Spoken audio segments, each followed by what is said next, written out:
नमस्कार साथियों, बहुत बहुत स्वागत और अभिनंदन है आप सबका हमारे इस हिंदी पथ चैनल पे। साथियों, हम आशा करते हैं कि आप लोगों की तैयारी बिल्कुल अच्छे से और अच्छी दिशा में चल रही होगी। उस तैयारी को थोड़ा और अच्छा और बेहतर जो है अच्छी और बेहतर बनाने के लिए इस प्रैक्टिस सेट को लेकर के हम फिर उपस्थित हैं। तो साथियों, यहाँ पे पहला प्रश्न लेते हैं कि सुख दुख के बीच लगने वाला जो चिन्ह है उसे क्या कहते हैं।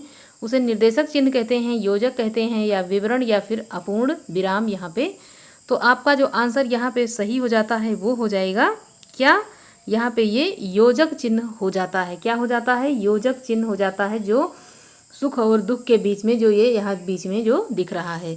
अगला यहाँ है कि कौन सा उपन्यास नरेश मेहता का नहीं है। दो एकांत है, अनदेखे, अनजान पुल है। अनदेखे और अनजान पुल, डूबते मस्तूल, या फिर प्रथम फाल्गुन। तो जो आपका यहाँ पे आंसर हो जाएगा कि अनदेखे अनजान पुल जो उपन्यास है ये यहाँ पे किसका हो जाता है? ये राजेंद्र यादव जी का हो जाता है यहाँ पे। तो आपका आंसर यहाँ पे हो जाएगा बी आंसर, बिल्कुल ही सही। तो ये नरेश मेहता का उपन्यास नहीं है। ये किसका है? तो ये राजेंद्र यादव का उपन्यास यहाँ पे हो जाता है।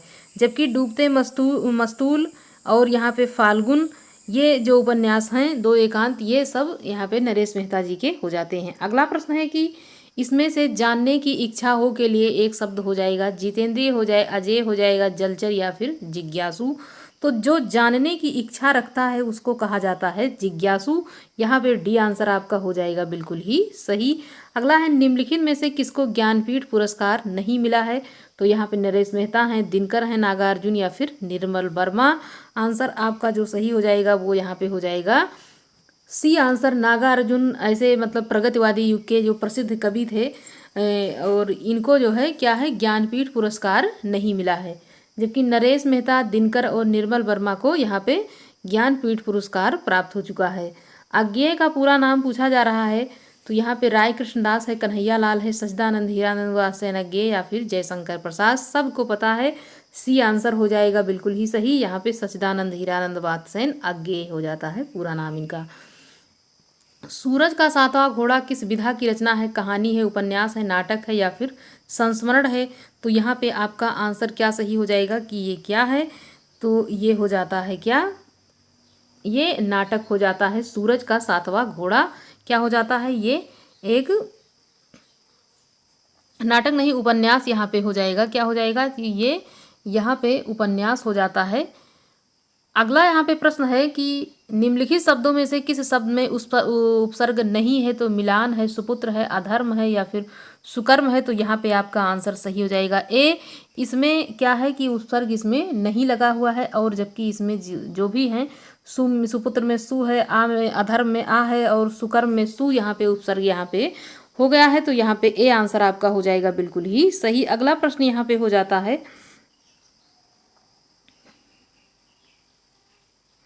गोदान की भाषा के संदर्भ में कौन सा वाक्य गलत है। भाषा का सटीक और सार्थक प्रयोग, व्यंजनापूर्ण प्रयोग, कठिन भाषा, सरल व बोलचाल की भाषा। तो यहाँ पे किस प्रकार की भाषा देखने को मिलती है गोदान में? यहाँ पे हो जाता है कठिन भाषा हो जाएगा। क्या हो जाएगा? कठिन भाषा यहाँ पे देखने को मिलती है। किसमें?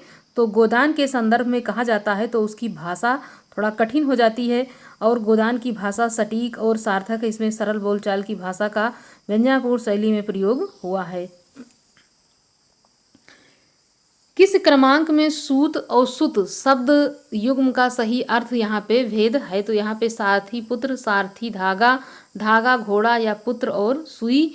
तो यहाँ पे जो आपका आंसर हो जाएगा वो हो जाता है सारथी और पुत्र, यहाँ पे हो जाएगा सूत और सुत का यहाँ पे हो जाता है ए आंसर बिल्कुल ही सही। निर्मल वर्मा का उपन्यास है, यहाँ पे पटरंगपुर पुराण है, लेकिन दरवाजा है, खिलेगा तो देखेंगे, या फिर अंतिम अरण्य।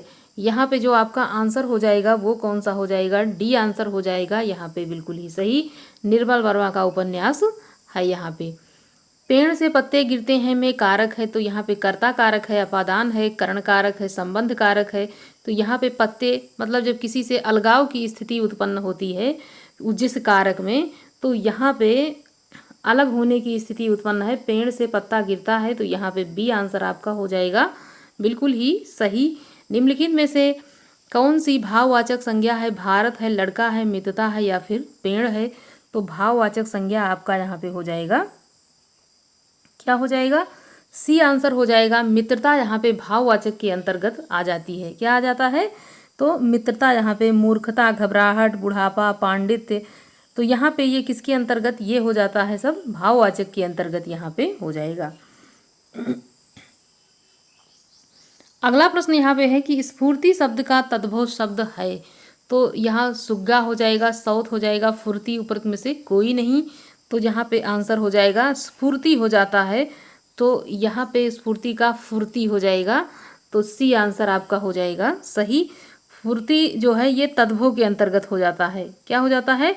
तद्भव के अंतर्गत स्फूर्ति, यहाँ पे स्फूर्ति का ये तद्भव यहाँ पे हो जाएगा। अगला यहाँ पे प्रश्न लेते हैं कि हिंदी भाषा की वह कौन सी विशेषता है जिसे लेखक के ने गुण और दोष नहीं है? अन्य भाषाओं के शब्द ग्रहण की शक्ति, भाषा शुद्धता का आग्रह, भाषा को रोमन लिपि में लिखना, उपयुक्त में से कोई नहीं। तो यहाँ पे जो आपका आंसर हो जाएगा कि यहाँ पे आपका अन्य भाषाओं के जो शब्द ग्रहण की शक्ति, यहाँ पे ए आंसर आपका हो जाता है यहाँ पे बिल्कुल ही सही। अगला यहाँ पे प्रश्न लेते हैं साथियों। प्रश्न हल करने के दौरान ये देखते रहें कि हमारे कितने प्रश्न सही हो रहे हैं और कहाँ कहाँ हमारी मतलब किस प्रश्न मतलब कौन से प्रश्न ऐसे हैं कि जहाँ पे हमारी तैयारी थोड़ी सी हमको ये लग रहा है कि यहाँ पे अभी हमारी उतनी अच्छी तैयारी नहीं हो पाई है। उस टॉपिक को थोड़ा सा ध्यान करते रहें कि यहाँ पे किसकी बात हो रही है और यहाँ पे कौन सा प्रश्न हमारा यहाँ पे गलत हो जा रहा है और किस पे हम थोड़ा बहुत अच्छा कर पा रहे हैं। अज्ञेय की असाध्य वीणा किस प्रकार की काव्य कृति है? खंड काव्य है, प्रबंध काव्य है, महाकाव्य है, प्रलंब काव्य या फिर लंबी कविता है? किस प्रकार की कविता है अज्ञेय की? तो ये लंबी कविता के अंतर्गत आ जाती है। ये प्रलंब काव्य है, लंबी कविता है असाध्य वीणा। और असाध्य वीणा किसकी है? तो यहाँ पे अज्ञेय जी की रचना ये यहाँ पे हो जाती है। अगला है खड़ी बोली का उद्भव हुआ है, तो पूर्वी हिंदी से, पश्चिमी हिंदी से, बिहारी हिंदी से, राजस्थानी हिंदी से। इस प्रश्न को आप पढ़ते पढ़ते यहाँ तक पहुँच गए होंगे, आपको अब यहाँ से कोई दिक्कत नहीं होगी क्योंकि भाषा के इतने प्रश्न हो चुके हैं आपको कि एकदम कंठस्थ हो गया होगा कि भाषा से कोई भी दिक्कत आप लोगों की नहीं होगी कि बोली और भाषा से जो प्रश्न आते हैं यहाँ पे खड़ी बोली का उद्भव विकास यहाँ पश्चिमी हिंदी हो जाता है। अगला यहाँ पे है कि डॉक्टर हरिवंश राय बच्चन की कृति क्या भूलूं क्या याद करूं किस विधा में लिखी गई है और एक प्रतिनिधि गद्य कृति हो जाती है। ये हो जाएगी संस्मरण, उपन्यास, रेखा चित्र या फिर आत्मकथा। यहाँ पे बी आंसर आपका हो जाएगा। और ये उपन्यास नहीं, ये आत्मकथा हो जाती है किसकी? तो यहाँ पे ये किसकी हो जाएगी? हरिवंश राय बच्चन की ये यहाँ पे आत्मकथा हो जाती है। क्या भूलूं क्या याद करूं, नीड़ का निर्माण, 10 द्वार से सोपान, मतलब इनके जो 2-3 यहाँ पे इनकी आत्मकथा हो जाती है और काफ़ी महत्वपूर्ण आत्मकथा हो जाती है यदि बच्चन जी के हिसाब से देखा जाता है। तो हिंदी भाषा में कितनी बोलियां हैं? तो कितनी बोलियां हो जाती हैं? तो यहाँ पे आपका आंसर सही हो जाएगा कि इसमें 18 बोलियां हो जाती हैं। किसमें? हिंदी में 18 बोलियां हो जाती हैं। तो परवारों उर्वशी, उर राधिके सुजान, तू मोहन के उर्वशी है उर्वशी समान। उर्वक दोहे में कौन सा अलंकार है? ये यहाँ पे पूछा जा रहा है। तो यहाँ पे जो अलंकार आपका हो जाता है सही वो हो जाएगा कौन सा? ए अलंकार। यहाँ पे ए ऑप्शन जो है आपका यमक यहाँ पे सही हो जाएगा। यहाँ पे जो एक ही शब्द यहाँ पे उर्वशी और यहाँ पे भी उर्वशी है, दोनों का अर्थ यहाँ पे अलग है लेकिन शब्द क्या है? दोनों बार यहाँ पे एक ही जैसा प्रयोग यहाँ पे किया गया है। कन्नौजी हिंदी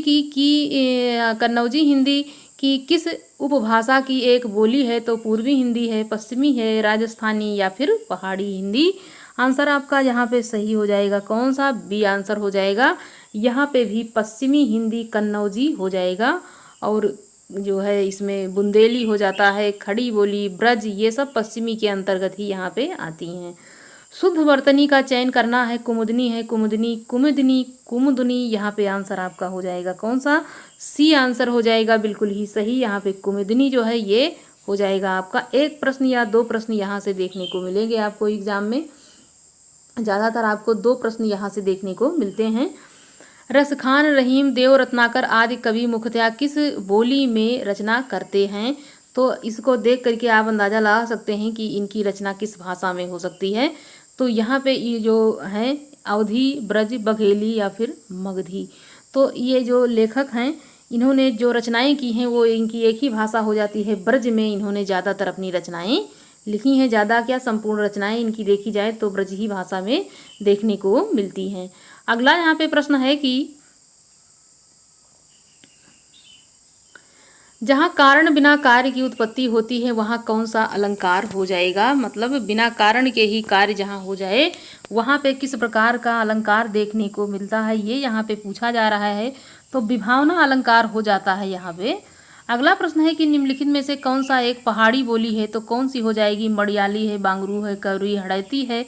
तो यहाँ पे जो आपकी पहाड़ी हिंदी एक पहाड़ी बोली हो जाती है वो किसके अंतर्गत यहाँ पे आंसर हो जाएगा। ए मड़ियाली जो है ये पहाड़ी के अंतर्गत हो जाएगा। छायावाद की पहली रचना मानी जाती है, किसको माना जाता है पहली रचना। लहर है, पल्लव है, लहर है, कमानी है, झरना है।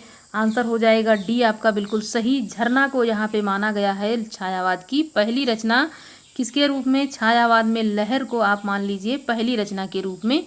आह में धातु है, आह है, ब्रू है, हा है, वच है।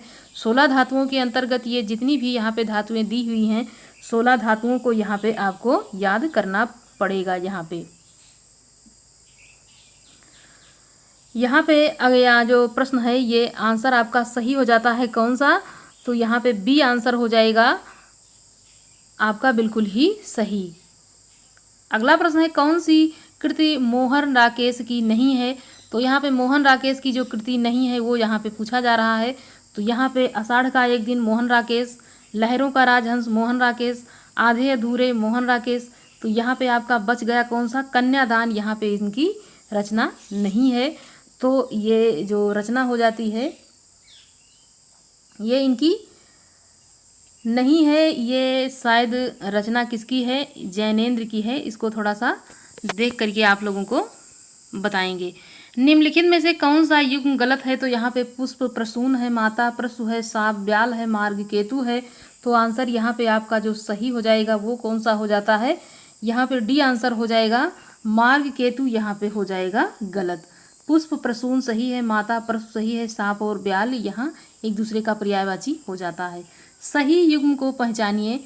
काले और उसके बाद टोपी, सुनहरी, पत्ता, दुबला पतला लड़का, उड़ता हुआ। तो यहाँ पे जो आपका आंसर सही हो जाएगा वो कौन सा हो जाएगा, तो यहाँ पे डी आपका हो जाएगा बिल्कुल ही सही। क्या हो जाएगा, डी यहाँ पे आपका हो जाता है सही। अगला है कि रिक्त स्थान की पूर्ति कीजिए। तो यहाँ पे हो जाएगा सह उपवसति में गुरुकुलम है, गुरुकुलेन है, गुरुकुलाय या फिर गुरुकुले। तो यहाँ पे आपका आंसर जो सही हो जाता है वो है सह गुरुकुलम उपवसति। तो यहाँ पे ए आंसर आपका हो जाएगा सही। अगला प्रश्न है यहाँ पे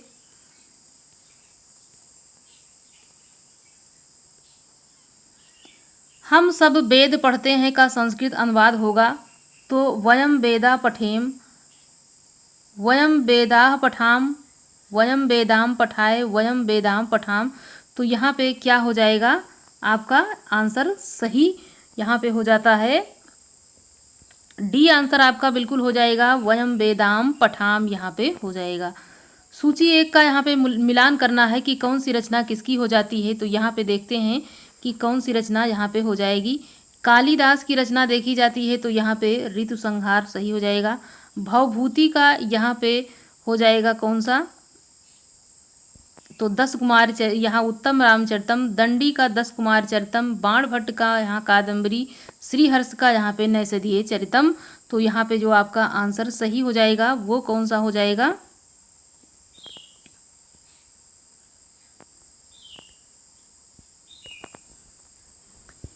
यहाँ पे आपका आंसर जो सही हो जाता है ए आंसर हो जाएगा बिल्कुल ही यहाँ पे सही। अगला यहाँ पे प्रश्न है कि पुरानी हिंदी, उर्दू, अंग्रेजी के मिश्रण से उत्पन्न नई जबान कौन सी है। तो उसको क्या कहा जाता है, हिंदुस्तानी भाषा, मानक भाषा, पश्चिमी भाषा, साहित्यिक भाषा। तो यहाँ पे आपका आंसर जो सही हो जाएगा वो यहाँ पे हो जाता है ए आंसर। हिंदुस्तानी भाषा उसको कहा जाता है जो हिंदी और उर्दू अंग्रेजी के मिश्रण से जो तैयार होती है। हिंदू मगबर पाँव न राख्यों काजो बहुत हिंदी भाख्यो। तो यह उक्ति जो कही गई है किसके मतलब किससे संबंध रखती है। तो यहाँ पे नूर मोहम्मद यहाँ पे आपका हो जाएगा नूर मोहम्मद का यहाँ पे हो जाएगा अनुराग बासुरी।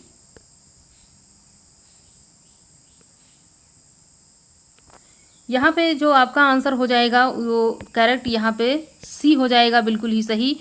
नूर मोहम्मद का यहाँ पे अनुराग बासुरी यहाँ पे बिल्कुल ही सही है। और यहाँ पे अगला प्रश्न है कि इसमें से कौन सी राजस्थानी की बोली नहीं है? तो मारवाड़ी है, बुंदेली है, मेवाती है या फिर मालवी है। इसमें से कौन सी राजस्थान की नहीं है? तो यहाँ पे बुंदेली जो है ये राजस्थान की नहीं होती है और जितनी भी रचनाएं हैं सब राजस्थान की।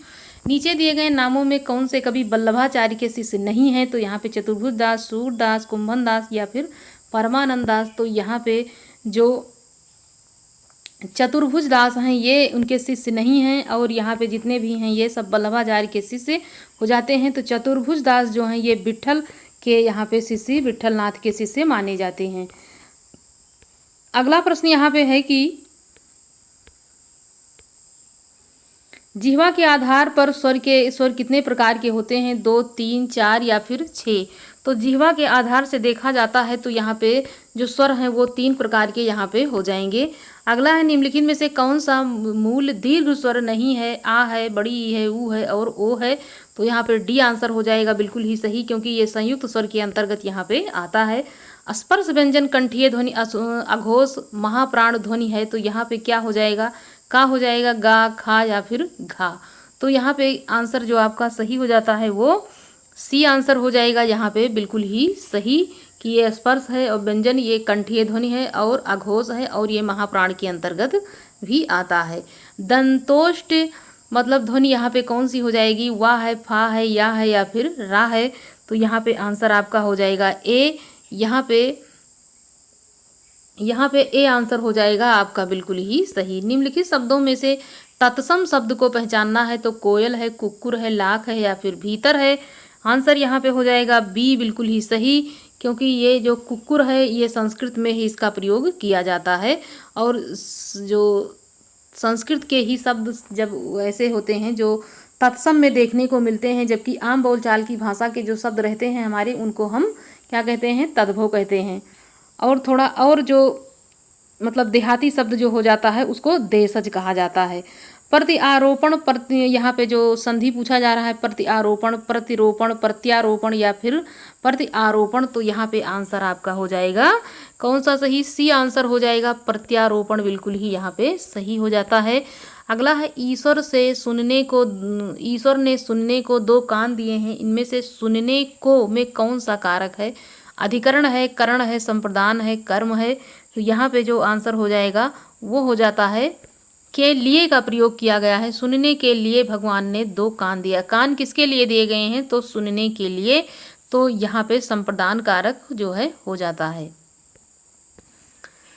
अगला है कि अजायब घर है, देसी शब्द है, विदेशी है, तद्भव शब्द है या संकर शब्द है। किस प्रकार का शब्द ये यहाँ पे हो जाता है? आंसर आपका जो सही हो जाएगा वो डी हो जाएगा। यहाँ पे संकर शब्द यहाँ पे हो जाता है। अगला यहाँ पे प्रश्न लेते हैं, मोहन पुस्तक पढ़ता है, यह वाक्य कर्म वाच्य में होता है। मोहन पुस्तक पढ़ेगा, मोहन पुस्तक पढ़ता था, मोहन ने पुस्तक पढ़े जाते, मोहन से पुस्तक पढ़ी जाती है।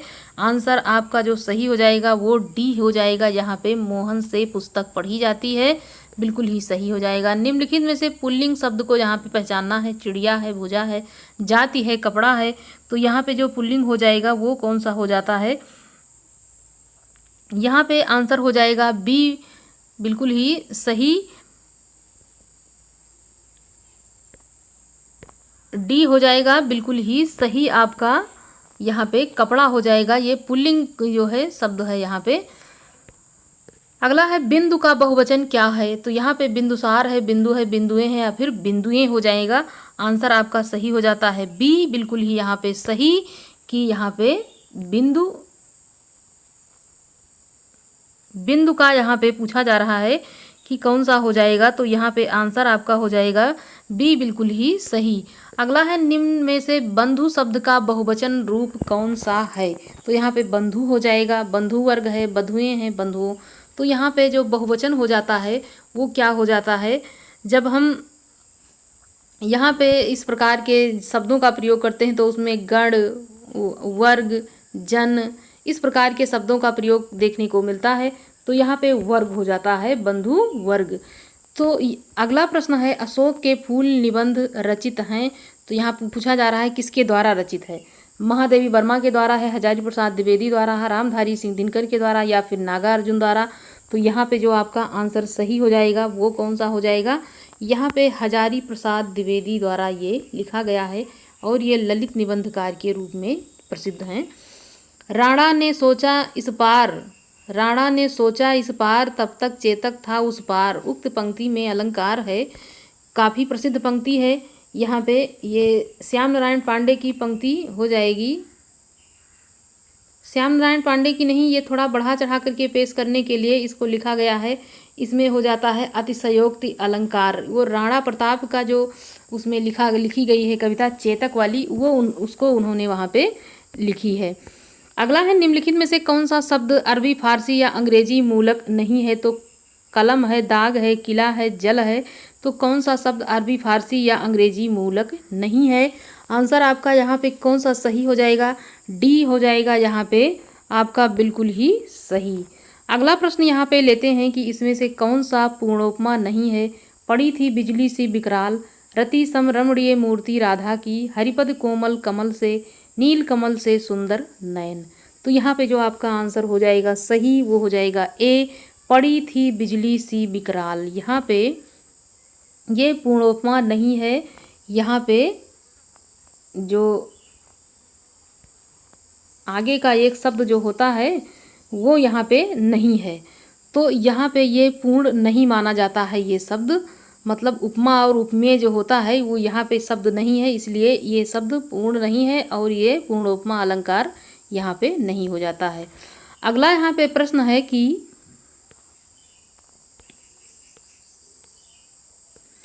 देवेंद्र सत्यार्थी के संस्मरण का नाम है। तो माटी की मूर्तें हैं, अतीत के चलचित्र हैं, रेखाएं बोल उठी, दीप जले, शंख बजे।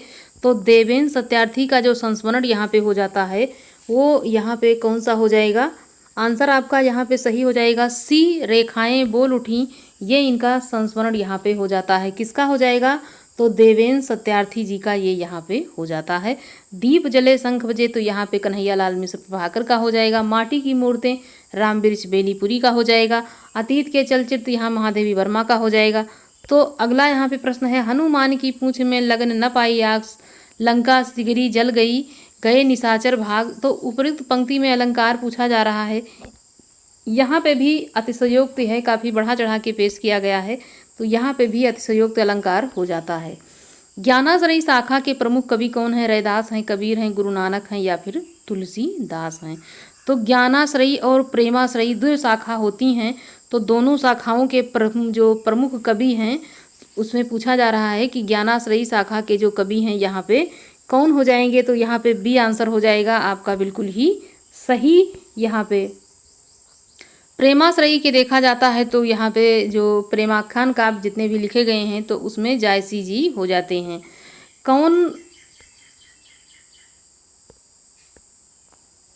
कौन रोक सकता है उसकी गति गरज उठते उठते जब मेघ, कौन रोक सकता विपुल नाद। उपयुक्त पंक्ति में रचनाकार अलंकार पूछा जा रहा है। विवसा है, प्रश्नवाचक है, अर्थ श्लेष अलंकार है, शब्द श्लेष अलंकार है। किस प्रकार है, काफ़ी थोड़ा ये आप लोगों के लिए कठिन होगा क्योंकि ये प्रश्न थोड़ा डीपली यहाँ पे आ गया है। आप इसी प्रकार के प्रश्न को तैयार करने का प्रयास करते रहें। यहाँ पे आंसर आपका हो जाएगा प्रश्नवाचक अलंकार, ये प्रश्न अलंकार हो जाएगा।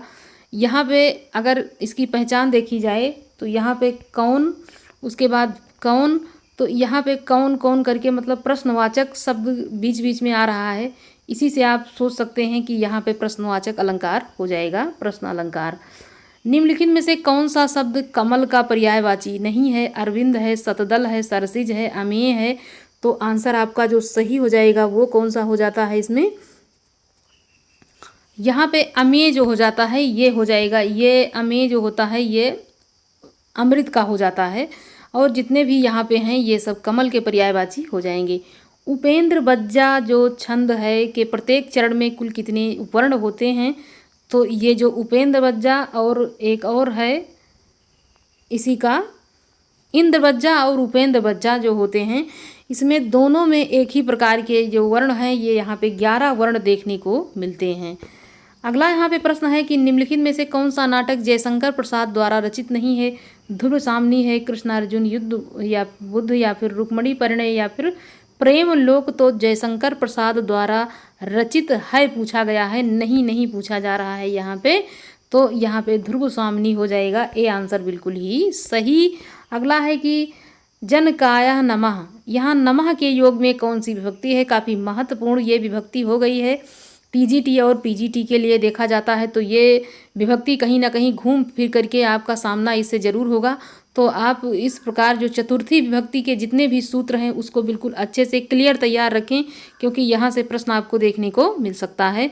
प्रथमा है, द्वितीया है, चतुर्थी है या फिर यहाँ पे पंचमी। तो यहाँ पे आपका चतुर्थी विभक्ति नमः स्वस्ति स्वाधा अलम वसट योगाच, ये जो सूत्र है इसको तैयार करेंगे, यहीं से प्रश्न पूछा जाएगा, कहीं अलग से नहीं आएगा। तो यहाँ पे 60 प्रश्नों की जो श्रृंखला थी आप लोगों के लिए प्रस्तुत किया गया। साथियों, आप लोग अपनी तैयारी को अच्छे से बिल्कुल करते रहें, क्योंकि एग्ज़ाम की डेट बिल्कुल करीब है। तो आप बिल्कुल जी जान लगा करके यहाँ से तैयारी करिए और आपकी एग्ज़ाम में एक सीट ज़रूर होनी चाहिए। और यहाँ पे वीडियो आप लोग जब एक कमेंट कर देते हैं और एक लाइक आ जाता है तो समझ लीजिए कि मोटिवेशन का बिल्कुल ही एक वो हो जाता है, मतलब बहुत अच्छा लगता है। तो आप लोग अपना जो है कमेंट और लाइक शेयर सब्सक्राइब जो भी आप करते हैं करते रहिए। धन्यवाद साथियों।